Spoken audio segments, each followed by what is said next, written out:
Praise the lord brothers and sisters. ఈరోజు దేవుని వాక్యం చదువుకుందాం. మత్తయి సువార్త 6వ అధ్యాయంలో 9వ వచనంలో ఉన్న ప్రార్థన చదువుదాం. మీరిలా ప్రార్థన చేయండి: పరలోకంలో ఉన్న మా తండ్రి, నీ నామం పవిత్రంగా ఉండుగాక, మీ రాజ్యం వస్తుందిగాక. పరలోకంలో నీ ఇష్టం ఎలా నెరవేరుతున్నదో అలాగే భూమి మీద కూడా నెరవేరుగాక.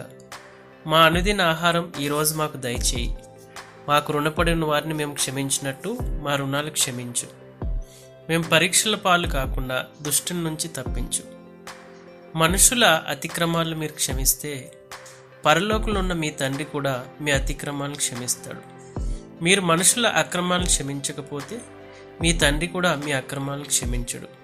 మీరు ఉపవాసం చేసేటప్పుడు దొంగ భక్తుల్లాగా మీ ముఖాలు నీరసంగా పెట్టుకోవద్దు.